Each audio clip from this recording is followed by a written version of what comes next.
Assalamualaikum warahmatullahi wabarakatuh. Selamat pagi pemirsa Layan TV dimanapun Anda berada. Jumpa lagi dengan kami dalam Info Sekolah. Pada tayangan kali ini kami akan mengabarkan tentang kegiatan NTSM 11 Kabupaten Pesisir Selatan dalam rangka lokakarya sosialisasi kurikulum merdeka.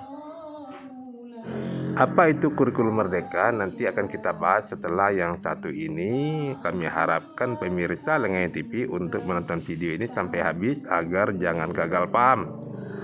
Kemudian kami juga minta bantuan Anda untuk kelanjutan channel ini dengan subscribe, like, dan share, serta berikan komen Anda di kolom deskripsi. Selamat menonton. Menyanyikan lagu Indonesia Raya serta Mars Kemenang Republik Indonesia.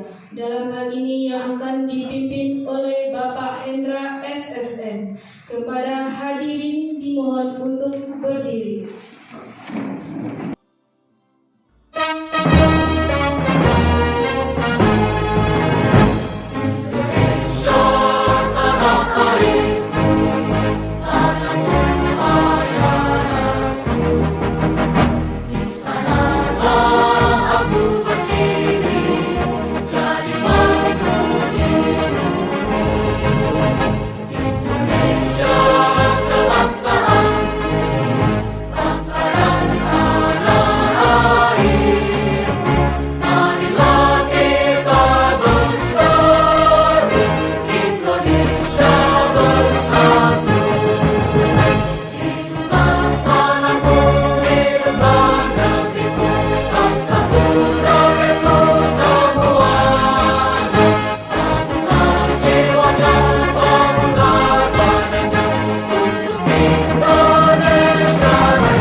Membangun bangsa,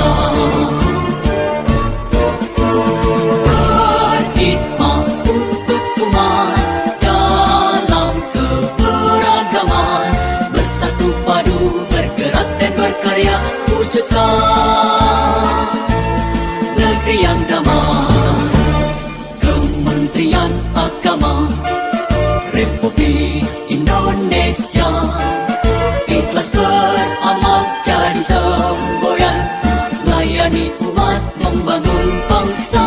Ikhlas beramal jadi semboyan, layani umat membangun bangsa.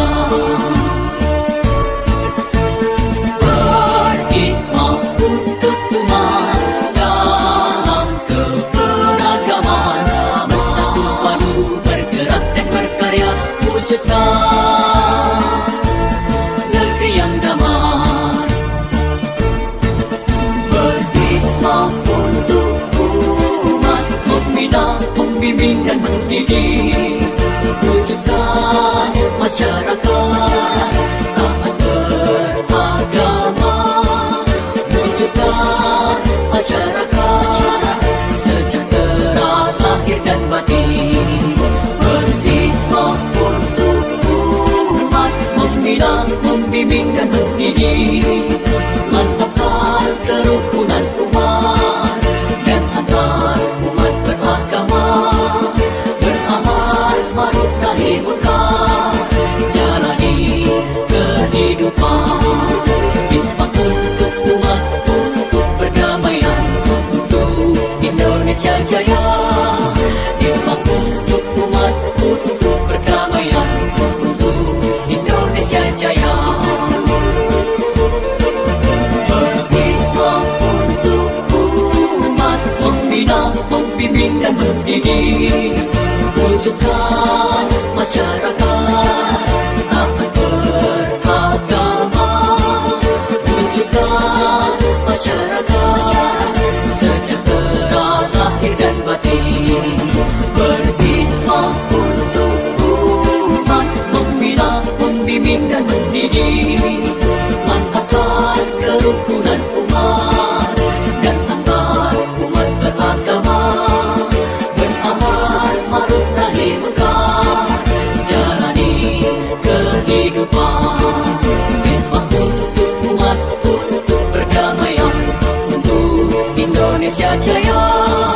Hikmat untuk umat, untuk perdamaian, untuk Indonesia Jaya. Indonesia Jaya.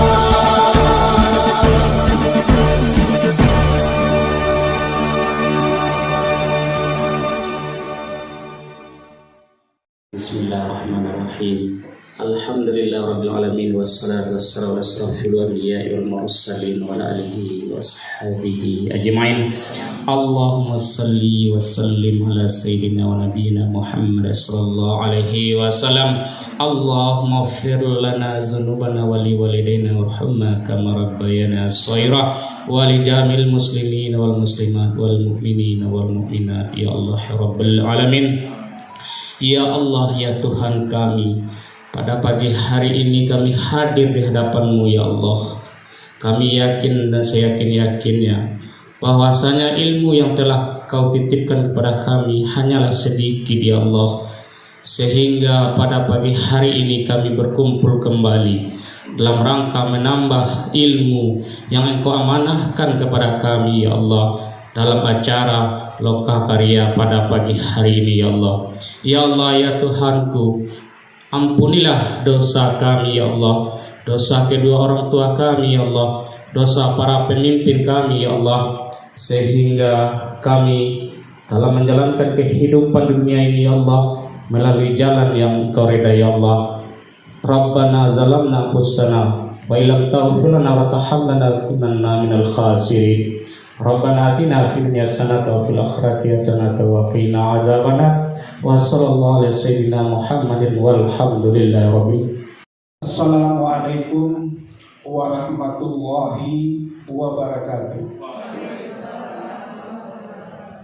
Pemirsa Lengan TV, marilah kita dengarkan sambutan dari Kepala NTSM 11 Kabupaten Pesisir Selatan, Sophia Riantito. Wa may sayyi'ati a'malina may yahdihillahu fala mudhillalah wa may yudlil fala hadiyalah. Puji beserta syukur kita ucapkan kehadirat Allah Subhanahu wa taala, dan selawat kita berikan kepada Nabi kita, yakni Nabi Muhammad sallallahu alaihi wasallam.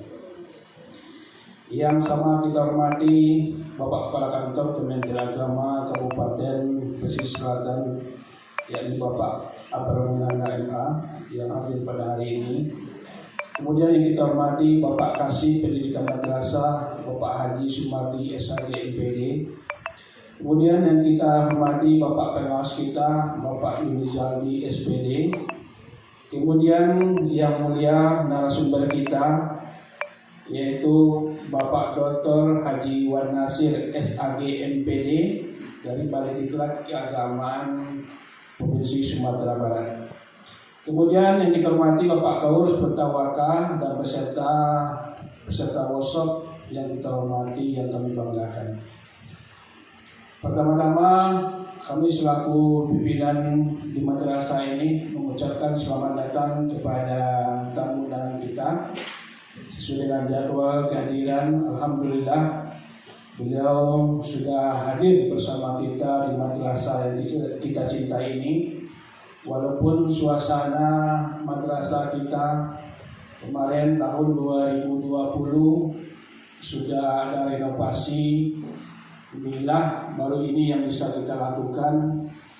Kita berupaya semaksimal mungkin untuk selalu membenahi madrasah lebih baik dan lebih baik madrasah, itulah moto kita, sehingga madrasah ini selalu dicintai oleh masyarakat dan bisa menjadi panutan kita di tengah-tengah masyarakat, khususnya madrasah yang ada di wilayah ini.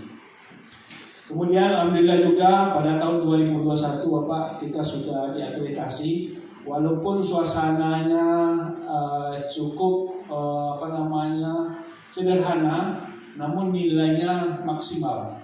Ya, kemarin alhamdulillah kita sudah dapat nilai A. Alhamdulillah berkat kerja kawan-kawan semua, ucapkan terima kasih. Dan ini menyumbangkan cambuk bagi kami selaku pimpinan untuk selalu membenahi sarana dan prasarana yang ada. Alhamdulillah tahun ini kita menerima lokal untuk siswa baru hanya 6 lokal. Jadi jumlah seluruhnya berjumlah 19 rombel.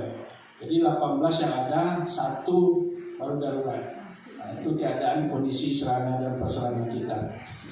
Kemudian pada hari ini tema yang kita angkat adalah implementasi kurikulum merdeka. Maka itu kita minta kepada narasumber nanti untuk memberikan ilmunya kepada kami. Yang mengingat waktu juga kepada Bapak nanti untuk dapat memberikan pembinaan kepada kami dan membuka acara workshop implementasi kurikulum merdeka ini. Mudah-mudahan acara ini kita berharap berjalan aman dan lancar sampai 2 hari ke depan. Terima kasih. Bila taufiq wal hidayah. Assalamualaikum warahmatullahi wabarakatuh. Assalamualaikum warahmatullahi wabarakatuh. Alhamdulillahilladzi 'allamana bil qalam wa 'allamana ma lam na'lam thumma hadana ila subulis salam. Asyhadu an la ilaha illallah wahdahu la syarikalah al-khaliqul alam wa asyhadu anna Muhammadan abduhu wa rasuluh khairul anam. Wa sallallahu ala sayyidina Muhammadin wa ala alihi wa sahbihi wa sallam. Yang kami hormati Bapak Kasih Pendidikan Madrasah Kantor Kementerian Agama Kabupaten Mesir Selatan. Yang kami hormati Bapak Pengawas Madrasah. Yang kami hormati Bapak Kepala MTSN 11 Mesir Selatan. Dan yang kami banggakan Bapak narasumber kita Widya Iswara Dr.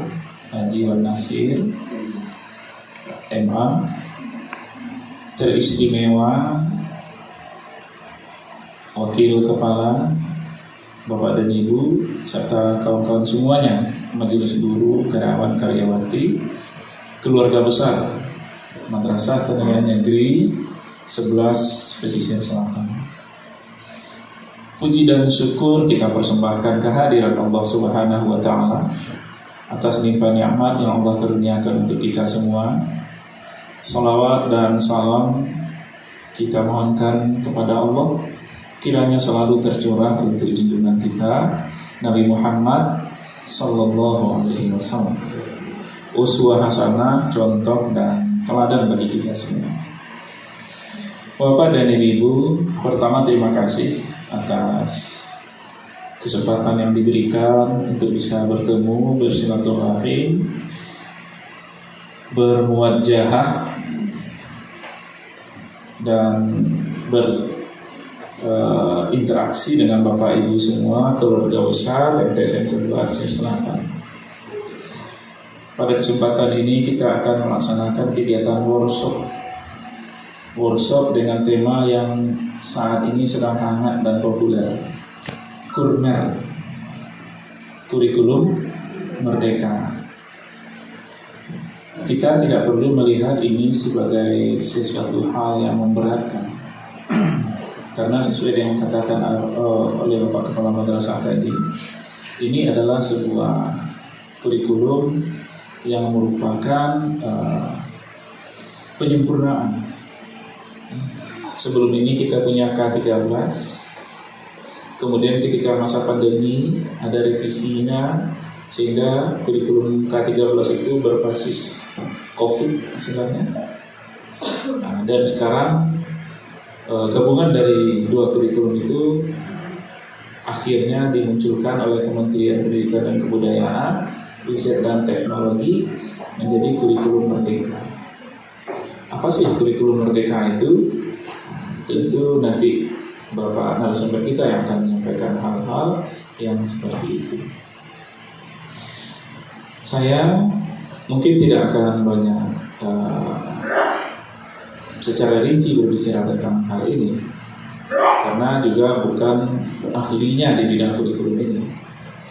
Tapi ada beberapa hal yang bisa saya sampaikan di dalam pertemuan kita ini terkait tentang peran dan fungsi kita sebagai tenaga pendidik dan kependidikan. Bapak dan Ibu, kami berharap sekarang kita sudah mulai tahun ajaran baru 2022-2023. Tentu kita sudah melakukan refresh, ya. Bukan refreshing, tapi melakukan refresh. Kalau kita buka laptop, biasanya kalau kita klik kanan, itu ada beberapa menu tampil. Salah satunya adalah refresh. Maksud refresh itu semacam penyegaran, atau semacam mungkin dalam 1 tahun itu program-program yang ada di komputer di laptop kita itu sering digunakan. Kita refresh itu meletakkan kembali pada tempatnya, atau melakukan pengayaan. Nah, mudah-mudahan semasa libur kemarin itu kita sudah lakukan refresh. Kegiatan workshop kali ini itu juga adalah dalam rangka refresh itu tadi. Kalau refreshing itu penyegaran.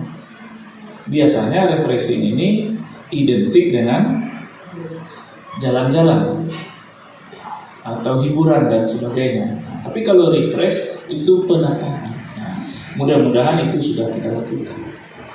Apa yang kita lakukan dalam refresh itu? Pertama adalah evaluasi, Bapak dan Ibu. Kita lakukan evaluasi.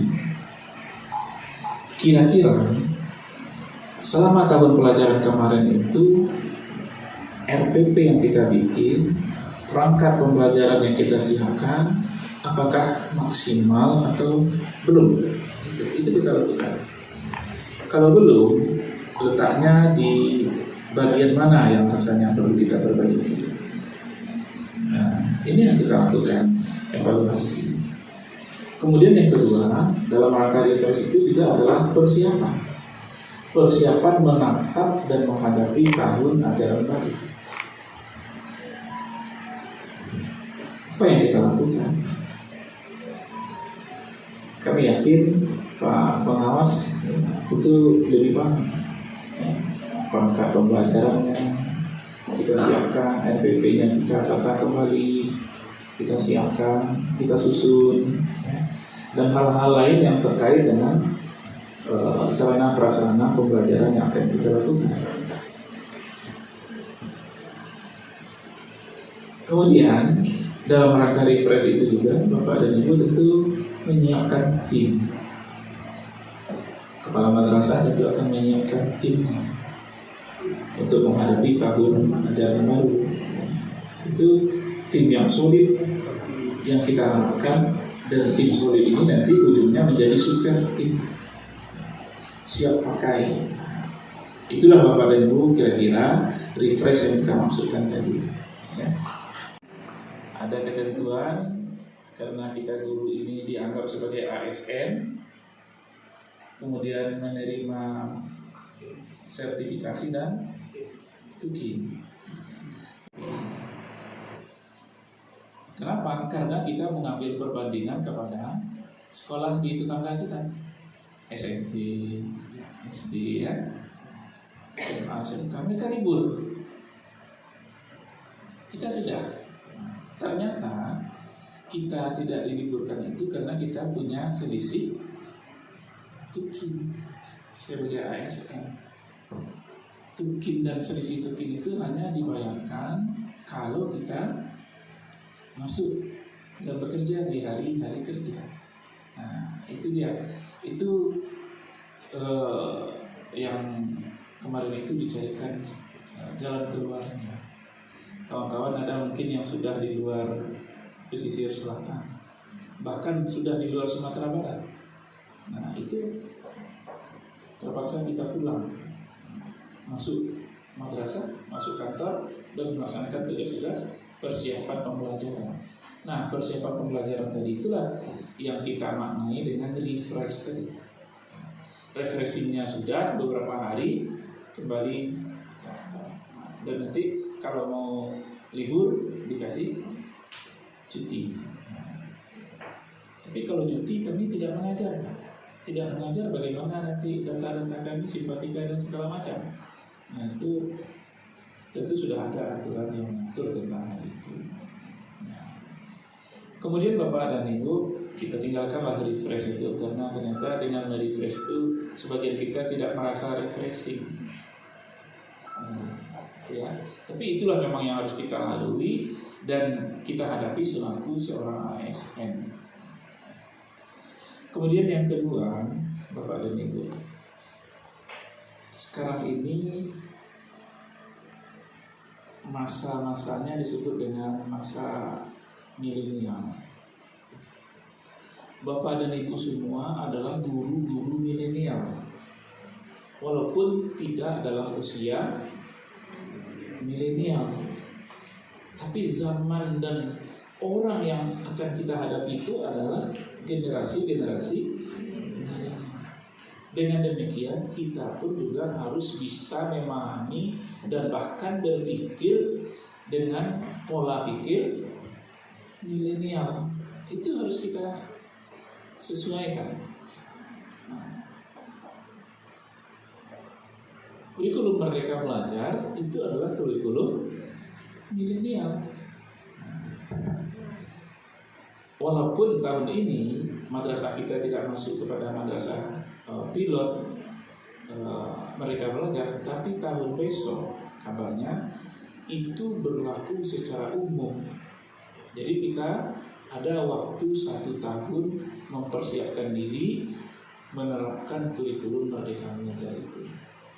Dalam perjalanannya, wallahu a'lam, bisa jadi 1 semester ke depan, tahu-tahu kita sudah diperintah melaksanakan kurikulum itu. Nah, tapi sampai sekarang informasinya, bagi yang belum masuk madrasah pilot, MTS hanya 1 kalau tidak salah, ya, MTS 1. Di luar itu tidak masuk pilot kurikulum Merdeka Belajar. Nah, itu yang harus kita siapkan. Ada beberapa indikator Bapak dan Ibu guru milenial itu sendiri. Apa itu? Yang pertama, indikator guru milenial, ya, kita garis bawahi ya, bukan kita masuk gennya milenial, tapi guru generasi milenial. Disebut dengan QS. Bukan QS, QR. Ya. QR. Apa itu QR? Quick Response. Kita harus bisa melakukan respon cepat terhadap segala perubahan dan juga terhadap pertanyaan, pola, dan tingkah laku anak-anak kita. Kenapa? Karena mereka tentu akan menagih. Kalau dulu di masa kita, ketika ada siswa murid bertanya kepada guru dan kita tidak siap menjawab, kita bisa memberi janji. Atau mereka meminta sesuatu kepada kita, kita tidak perlu cepat-cepat menanggapi, besok, dan besok tidak bisa. Generasi sekarang tidak seperti itu. Kenapa? Karena mereka, jangankan sejak terlahir, belum lahir pun mereka sudah diberi dengan hal-hal yang bersifat instan. Ya, instan, yang serba cepat dan serba jadi, siap saji dan sebagainya. Kadang-kadang mereka tidak melihat proses. Nah, bagaimana kita bisa menyesuaikan dengan karakteristik generasi milenial itu, cepat tanggap terhadap perubahan. Kalau bisa kita juga menyelami dan memahami apa yang sedang tren di mereka. Kenapa? Karena itu juga untuk bisa menarik minat dan perhatian mereka di dalam materi ajar yang kita sampaikan, termasuk di dalam memberikan contoh-contoh kasus. Ini sebenarnya Bapak dan Ibu hanya melakukan apa yang telah diajarkan oleh Rasul di masa beliau dulu. Ada sebuah hadis yang mengatakan, kalimu ala qadri uqulihim. Berbicaralah kamu itu, kata Nabi, sesuai dengan kadar kemampuan berpikir mereka. Artinya kita menyesuaikan. Karena yang kita hadapi ini gen milenial, sedikit banyak kita harus menyelami pula pola pikir anak-anak milenial itu, psikologisnya seperti apa.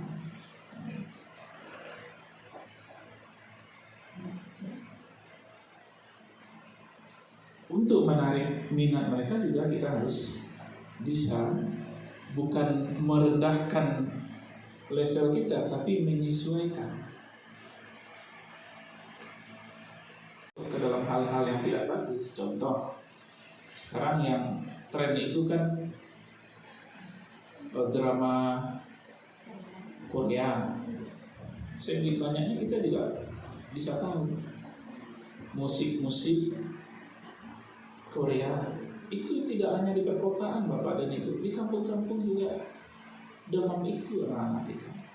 Bukan kita harus larut membiarkan mereka seperti itu, tapi dengan memahami dan menyelami psikologis mereka itu, suasana kebatinan mereka itu, bisa kita menyeliputinya dengan nilai-nilai agama dan norma adat kebiasaan kita.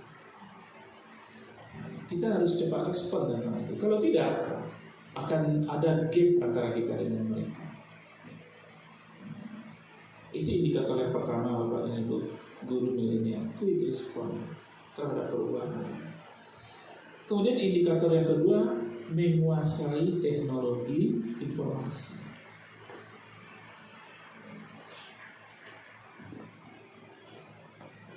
Teknologi informasi itu adalah sebuah wasilah, sarana, perangkat atau alat untuk kita melakukan tugas, peran dan fungsi kita selaku guru.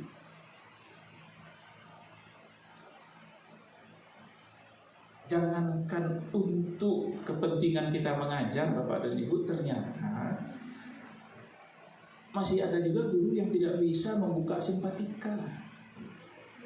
Saya yakin di madrasah kita semuanya bisa Pak buka simpatika. Yakin saya. Tidak ada lagi yang keren tahu. Ke warnet bisa buka sendiri. Ya. Itu untuk pribadi kita.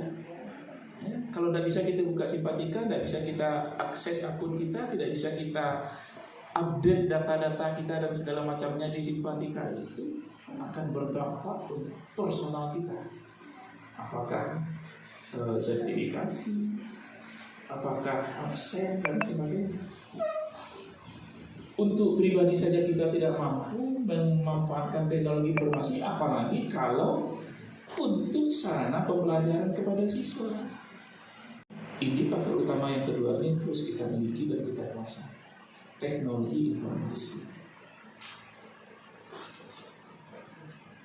Kalau masih ada di antara kita yang belum bisa membuka perangkat elektronik pengolah data ini, kita bisa belajar dengan kawan-kawan. Atau kalau perlu Pak Kepala dibuka kelas khusus, kelas untuk belajar memakai perangkat elektronik. Karena 4.0, jangankan 4.0 ya, sekarang malahan akan masuk kepada 5.0. Nah, revolusi industrinya. bukan 4.0 lagi, akan meninggalkan 4.0. Yang 4.0 ini saja belum kita bisa menyelesaikan diri kita.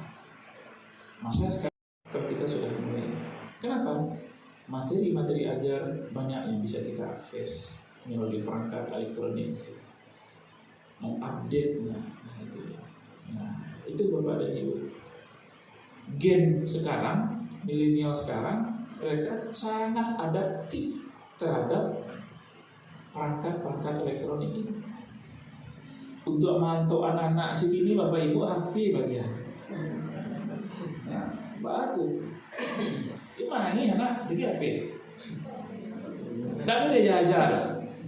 Allah sudah dia sadar. Nah, macam itu kan. Jangan sampai mereka kita harus bisa. Yang ketiga, indikator guru milenial itu Bapak dan Ibu, kita harus bisa mengakses media sosial. Takkan mungkin kita bisa mengakses media sosial kalau kita tidak menguasai perangkat itu. Tidak usah untuk siswa, untuk anak kita, putra putri kita. Mereka punya banyak akun. Ada akun Facebook, ada akun Instagram, apa lagi? Ada akun Twitter. Kita tentu ingin melakukan pengawasan terhadap putra putri kita. Bagaimana kita akan melakukan pengawasan kalau kita tidak punya akun pula? Saya memaksa diri saya untuk punya akun Twitter, akun Facebook, akun Instagram, dan saya paksa anak saya harus berteman dengan saya. Gunanya apa? Gunanya biar kita tahu apa yang dilakukannya. WhatsApp gitu. Jadi setiap anak saya bikin status, notifikasinya ada ke saya. Kadang-kadang anak-anak ini ketika galau mereka tidak cerita ke siapa-siapa, tapi diumbar di medsos. Kita tahu.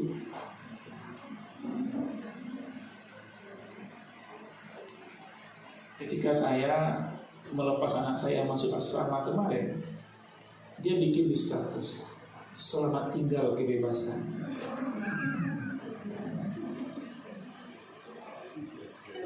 Saya tanya kepada anak ketika mengantarkan, kok ini yang kamu tulis? Nah, ini masih penting ya. Teman saya, alhamdulillah saya sudah terusir. Mau masuk asrama. Nah, kalau kita tidak berteman dengan anak-anak kita tidak tahu suasana hati. Dalam dunia pendidikan di masa sekarang itu kita juga diharapkan melek teknologi, melek media sosial, agar kita tahu pula apa yang mereka lakukan di dunia maya itu. Jadi kita tidak jadi orang asing bagi mereka. Itu yang ketiga Bapak Ibu. Yang keempat, kalau kita menjadi guru bagi generasi milenial itu kita harus update. Bukan update status, ya.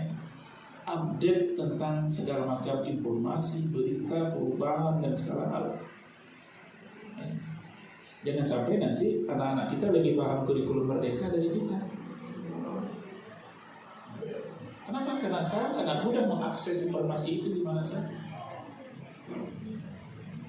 Saya tahunya bahwa kurikulum mereka itu adalah turunan dari K13 dan kurikulum COVID itu karena lihat berita itu sama. Apalagi kita sekarang memakai Android kan cukup klik Google, bukan ketikkan lagi, cukup berteriak saja ke Google itu. Ciri-ciri kurikulum mereka langsung dijawabnya. Dia menjawab perempuan lagi kan. Kurikulum mereka itu adalah ini. Kalau tidak percaya baca di sini.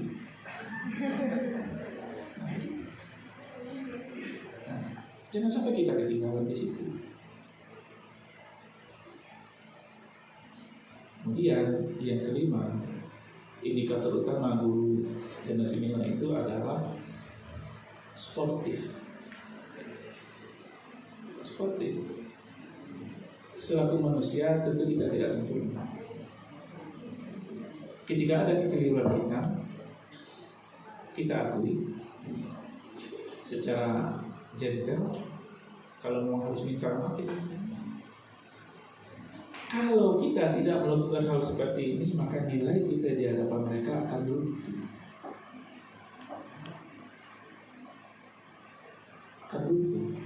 Kepercayaan mereka tidak ada lagi kepada kita. Oh, Pak dulu, oh Ibu dulu, biasa. Itu yang paling sportif. Nah, Bapak dan Ibu, setidaknya 5 indikator guru bagi generasi milenial itu tentu ada pada kita. Mungkin ada indikator-indikator lain bisa kita sempurnakan dan kita tambahkan. Terakhir, Bapak dan Ibu, proses belajar mengajar itu adalah proses transfer ini kan memindah. Punya uang kita di bank, kita kirim kepada adik, orang tua, atau siapa saja. Kita memindahkan uang di rekening kita ke rekening mereka, itu disebut dengan transfer, perpindahan. Begitu juga kita di madrasah juga melakukan transfer dari kita kepada siswa-siswa kita, yang biasa disebut dengan transfer knowledge, transfer ilmu pengetahuan. Kalau kita di madrasah, Bapak dan Ibu, tidak hanya transfer ilmu pengetahuan saja, minimal ada 3 bentuk transfer yang kita berikan. Pertama itu tadi transfer knowledge dengan berbagai perangkat kurikulum.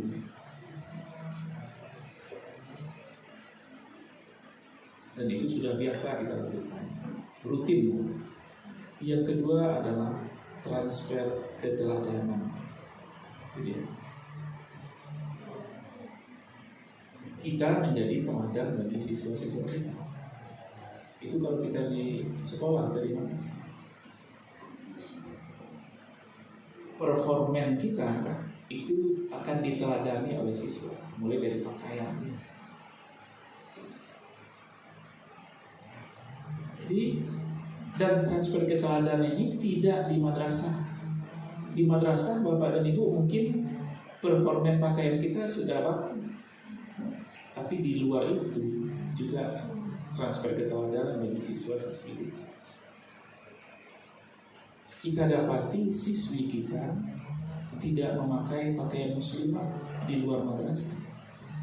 Bisa jadi karena itu ada transfer keteladanan bagi kita, bagi siswi kita itu. Dia melihat ada guru-gurunya, ibu-ibu gurunya tidak berpakaian muslimah ketika tidak di madrasah, tak pakai jilbab misalnya. Atau mungkin siswa kita itu memakai pakaian tertutup auratnya tapi kelihatan karena ketatnya. Bisa jadi karena dia juga melihat transfer keteladanan darinya. Jadi beban kita selaku guru agama, mau bicara Bapak Ibu, aku udah guru agama, Pak, aku matematik. Iya, tapi di madrasah. Di madrasah berarti guru agama. Karena identik madrasah itu dengan agama. Aku guru olahraga, Pak, enggak guru agama. Iya, tapi di madrasah. Kalau di madrasah berarti guru agama. Orang tidak akan membeda-bedakan kita. Guru madrasah itu mengajar materi pelajaran apa. Yang penting mereka kan guru agama. Sama dengan pegawai Kemenang. Pegawai Kemenang itu ada yang SE, ada yang Eskom dan sebagainya. Tapi ketika itu orang tidak melihat pegawai Kemenang itu dari mana, tapi dia lihat agama. Sehingga pegawai Kemenang itu kadang-kadang walaupun dia tidak sarjana agama, sering juga diminta orang menjadi khatib. Nah, guru madrasah kalau yang laki-laki juga harus siap menjadi khatib. Ketika hari Jumat, Pak Kepala juga harus siap menjadi khatib. Kemarin Pak Pengawas saya menegur salah seorang kepala madrasah kita karena hampir setiap Jumat ketemu oleh saya di Masjid Akbar. Kok di Siko Pak Kepala? Khatib di situ enggak nampak rumah tadi, enggak diizinkan madrasah mana. Ternyata menghindar dari permintaan khatib. Jadi cuma kawinan. Nah itu, jadi Pak Kasih nanti mungkin akan ada uji kompetensi keagamaan. Karena beban moral kita bekerja di Kementerian Agama juga ada di situ. Nah, apalagi yang punya background pendidikan agama harus bisa. Nah, yang saya tanya tadi itu ternyata SAK, tapi tidak pernah jadi khatib. Nah, gitu. Nah, transfer keteladanan itu Bapak dan Ibu juga harus kita berikan. Tidak hanya transfer knowledge, tapi transfer keteladanan. Di sekolah, siswa kita akan mendengar bagaimana cara kita bertutur kata, bagaimana cara kita memanage emosi. Itu akan mereka rekam di ingatan mereka. Nah, tentunya kita tidak ingin keteladanan yang sayyi'ah, keteladanan yang jelek yang mereka lihat dan mereka adaptasikan dalam perilaku tindak mereka. Dan yang terakhir Bapak dan Ibu, transfer spiritual. Ini yang agak jarang. Contoh ringan, transfer spiritual ini, pernahkah di setiap akhir kita mengajar mata pelajaran kita yang kita asuh, kita memohon kepada Allah kiranya anak-anak kami ini bisa menyerap apa yang kami sampaikan tadi. Kalau saya mengajar matematik, ya Allah, mungkin bagi sebagian siswa Allah kebaik, tapi itu memang harus mereka kuasai. Bukakanlah dada dan pikirannya. Itu transfer spiritual. Berkahlah ya Allah ilmu yang Allah sampaikan. Banyak anak kerajaan apa? Kita ini memang guru, pendidik, bukan hanya melepaskan kewajiban memberikan pelajaran. Betapa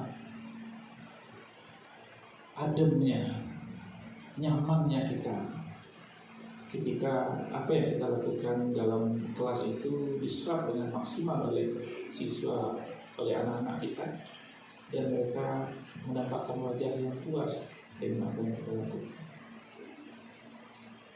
Itu semua indikatornya itu salah satunya adalah ada transfer knowledge. Ikhlas kita mengajar dan kita iringi usaha kita mengajar itu dengan doa. Ini tidak dalam teori pendidikan doa, tapi itu dia. Di sela-sela kesibukan, di sela-sela doa-doa kita setiap salat 5 waktu dan salat sunat kita, tersedia juga doa untuk siswa-siswa, baik umum maupun khusus. Khusus kok contohnya Pak, nantangka-tangka. Jadi kalau banyak dia yang tangka itu Bapak Ibu mungkin kurang kita doakan. Karena dasarnya doa itu Allah yang mengatakan. Lahbi usahawa, magian contoh, magian nasihat segala macam. Mungkin kekuatan doa yang harus kita mohonkan, panjatkan kepada Allah Subhanahu wa Ta'ala. Atau barangkali siswa kita ini berlatar belakang keluarga tidak mampu, tapi dia pintar. Kita coba bantu, tentu tidak bisa pula maksimal. Ditambah lagi. Barangkali itu Bapak dan Ibu, kesempatan yang berharga ini bisa kita manfaatkan. Kami menyambut baik kegiatan yang digagas ini, sangat bermanfaat. Persiapkan diri kita untuk menguasai kurikulum merdeka. Ya, ada yang tertinggal tadi itu salah satunya di yang pertama tadi, indikator guru generasinya itu menjadikan siswa sebagai subjek, bukan hanya objek. Kita libatkan mereka dalam berbagai bentuk transfer itu tadi, knowledge, keteladanan dan spiritual tadi. sebagai subjek. Itu salah satu indikator kurikulum merdeka.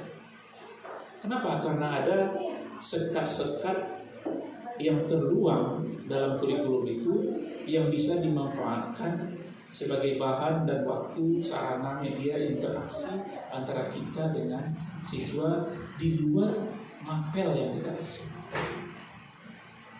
Nah, itulah mungkin sangat perlu kita berdayakan. Terakhir, Bapak dan Ibu, mari kita buka kegiatan lokakarya kita ini dengan berserah diri kepada Allah sembari membaca basmalah. Bismillahirrahmanirrahim. Banyak maaf, billahi taufiq wal hidayah. Wassalamualaikum warahmatullahi wabarakatuh.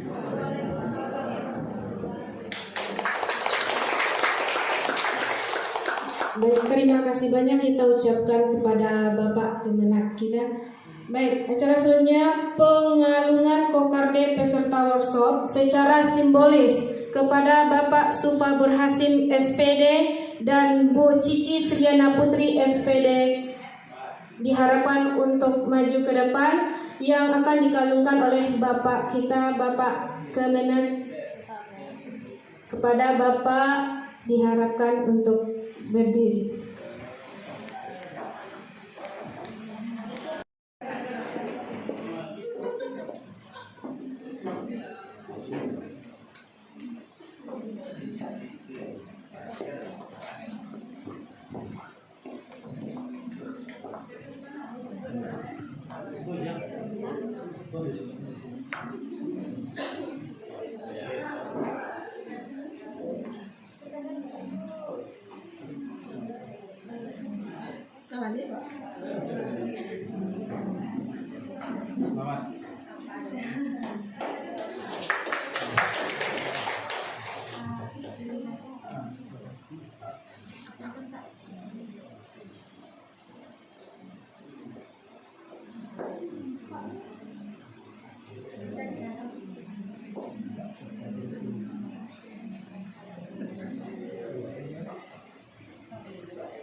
Baik, selanjutnya sesi dokumentasi kepada Bapak dan Ibu diharapkan untuk maju ke depan, kita foto bersama.